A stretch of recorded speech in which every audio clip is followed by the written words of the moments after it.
আপনারা নিশ্চয় জানেন চেম্বার একটা বিজনেস অর্গানাইজেশন। এই চেম্বারের পক্ষ থেকে আমাদের দাবি দেওয়া ছিল আমরা কিভাবে দেশে আপনার কন্ট্রিবিউশন রাখতে পারি।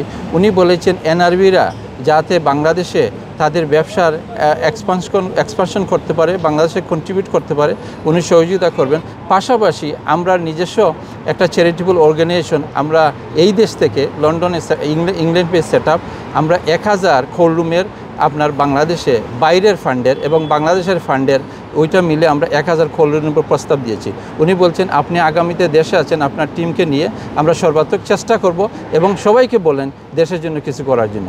আজকে ডক্টর মোহাম্মদ ইউনূসের সাথে অর্থাৎ চিফ অ্যাডভাইজার বাংলাদেশ সরকারের, ওনার সাথে কমিউনিটির গুটি কয়েক লোকের যে আলোচনা, যে মিট অ্যান্ড গ্রিট হলো, ব্যাস এইভাবে হবে আমরা কেউ আশা করি না। উনি প্রত্যেকটি পার্সনের সাথে 1 by 1 প্রবাসীদের কথা, প্রবাসীদের অভিযোগ এবং কেমন দেশ চায়, কেমন বাংলাদেশ চায়, কিভাবে করলে বাংলাদেশকে আরও সুন্দরভাবে সাবলীলভাবে সামনে এগিয়ে নিয়ে যেতে পারবে, এটা নিয়ে উনি আলাপ করছে। এবং উনি একজন করে 1 মিনিট 2 মিনিট 3 মিনিট সবার অভিযোগ, সবার অনুযোগ এবং সবার আবেদন শুনছেন। এবং আই বিলিভ যে উনি প্রবাসীদের যে ভোটের অধিকার বলুন এবং ডেড বডি নিয়ে ফ্রি নেওয়া যায় কিনা, প্লাস বাংলাদেশ যে অস্থিরতা বিরাজ করছে তারা নিয়েও আজকে এখানে কথা বলছে 1 by 1। এবং একজন রাষ্ট্রপ্রধান যখন 30-40 জন লোকের সাথে একা একা কথা বলেন, একা একা মনের কথাগুলো শুনেন, that's really interesting and very important আমাদের প্রবাসীদের জন্য। আমি আশা করছি যে উনি আজকে যে কথাগুলো শুনছেন প্রবাসীদের কাছ থেকে, প্রত্যেকটি কথা উনি বাংলাদেশে গিয়ে সেই অনুযায়ী প্রবাসীদের অধিকারের জন্য, প্রবাসীদের স্বার্থের জন্য, ভোটের অধিকারের জন্য এবং সুন্দর বাংলাদেশের জন্য কাজ করবেন। সেকেন্ড কথা যে প্রশ্নটা আপনারা করছেন, দ্যাটস ভেরি কমপ্লেক্স। অবশ্যই আমরা মাত্র স্বৈরাচার মুক্ত হলাম, 16 বছর আমরা একটা ফেসিস্ট গভর্নমেন্টের আন্ডারে ছিলাম এবং there was no democracy, no voting rights, কিছুই ছিল না।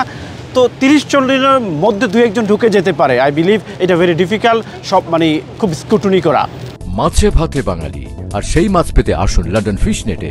জি হ্যাঁ, ইস্ট হ্যাম পুরাতন টাউন হলের সন্নিকটে আপনার প্রিয় মাছের সম্ভারে ভরপুর। আসুন, দেখুন, বাজার করুন ছোট বড় সব ধরনের মাছ। বাহ, একই ছাদের নিচে প্রয়োজনীয় সবকিছু পাওয়া যায়।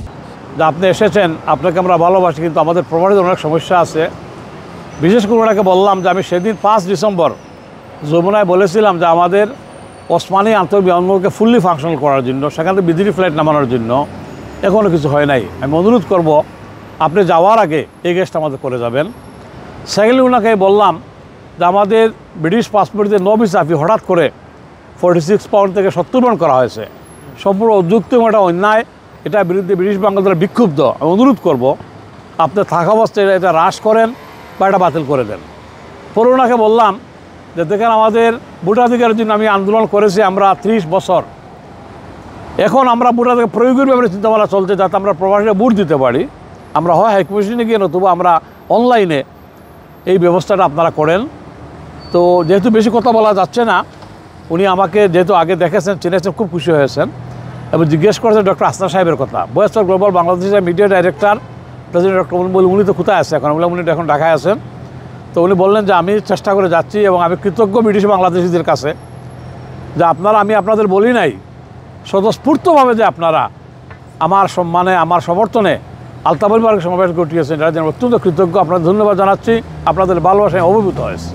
আপনারা এটা জানেন যে বাংলাদেশের যে অন্তর্বর্তী সরকার অধ্যাপক ইউনূসের নেতৃত্বে তাদের যে প্রায়োরিটিগুলো আছে, যেসব বিষয়ে তারা অগ্রাধিকার নির্ধারণ করেছে, তার মধ্যে একটা বড় বিষয় হচ্ছে গত 16 বছরে আওয়ামী লীগের সময় বাংলাদেশ থেকে যে বিলিয়ন ডলার পাচার হয়ে গেছে পৃথিবীর বিভিন্ন দেশে, এই টাকাগুলোকে কিভাবে দেশে ফিরিয়ে আনা যায়।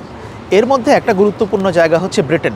পৃথিবীর বিভিন্ন দেশে এই টাকা গিয়েছে, অবৈধ টাকাগুলো, সেটা কিভাবে গিয়েছে বাংলাদেশ সরকার এটাকে খতিয়ে দেখার জন্য ব্রিটেনের সঙ্গে খুব ক্লোজলি কাজ করছে এবং তার কিছু ফলাফল আপনারা দেখতে পাচ্ছেন যে সম্প্রতি এরকম দুটো ঘটনা, বিশেষ করে ব্রিটেনের যে ন্যাশনাল ক্রাইম এজেন্সি তারা এটা করেছে। এর মধ্যে একটা হচ্ছে যে বিগত সরকারের যিনি বেসরকারি খাত বিষয়ক উপদেষ্টা সালমান এফ রহমান, তার ছেলের প্রপার্টি জব্দ করা হয়েছে।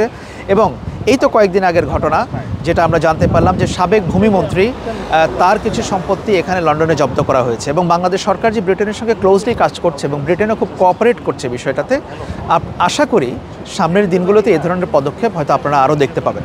ডক্টর ইউনূস সাহেব এত ব্যস্ততার মধ্যেও আজকে এই প্রবাসীদেরকে নিয়ে উনি যে বসলেন, আমাদেরকে সময় দিলেন, কুশল বিনিময় করলেন, এটা তো আমি মনে করি আমাদের প্রবাসীদের জন্য একটা বিরাট পাওয়া।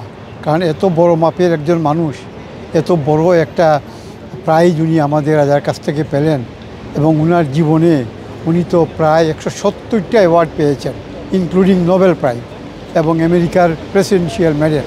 তাছাড়া উনি বিশ্ববিদ্যালয়ের অনারারি ডক্টরেট ডিগ্রি প্রায় 71 ডিগ্রি পেয়েছেন এবং একাডেমিক পিএইচডি ডিগ্রিও পেয়েছেন। সুতরাং এই ধরনের একজন বড় মাপের মানুষের সঙ্গে আসা, ওনার সঙ্গে সাক্ষাৎ করা, ওনার সঙ্গে মেলামেশা করা, ওনার কথা শোনা, উনি আমাদের প্রবাসীদের যে কথা শুনলেন, আমি মনে করি এটা আমাদের প্রত্যেক এনআরবির জন্য একটা বিরাট পাওনা। উনি তো বলছেন যে বাংলাদেশে উনি যেভাবে রিফর্ম করতেছে, রিফর্ম করার পরে উনি কিন্তু চলে যাবেন, উনি কিন্তু থাকবেন না, এটা উনি বলেছেন যে আমি থাকবো না, আমি চলে যাব। এটাই তো বড় জিনিস যে উনি ক্ষমতা আঁকড়ে ধরতে চান না, উনি চলে যাবেন। তো আমি মনে করি এটাই তো বিরাট একটা take out from his meeting.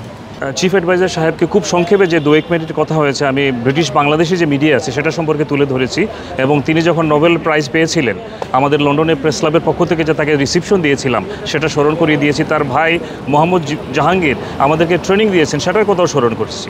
একই সাথে আমি এই মেসেজটা আজকে দিয়েছি যে এটা যদি আরও বেশি স্টেক হোল্ডারের ইনভলভমেন্ট হতো, আরও বেশি সাংবাদিকদের সাথে যুক্ত করা হতো এই আয়োজনের সাথে, তাহলে তাদের জন্য, বাংলাদেশের জন্য আরও ভালো হতো। এবং আমরা এই মেসেজও পেয়েছি ভবিষ্যতে এরকম আয়োজনে আরও বড়সড়ভাবে করা হবে, এবং যাতে আরও বেশি সম্পৃক্ত করা যায়, সাংবাদিক বলেন অথবা কমিউনিটি নেতৃবৃন্দ বলেন, আরও বড় পরিসরে করা যায়, এটা তারা গুরুত্ব সহভাবে রাখছেন, এবং ভবিষ্যতে তিনি যখন আসবেন তখন এটাকে গুরুত্ব দেওয়া হবে।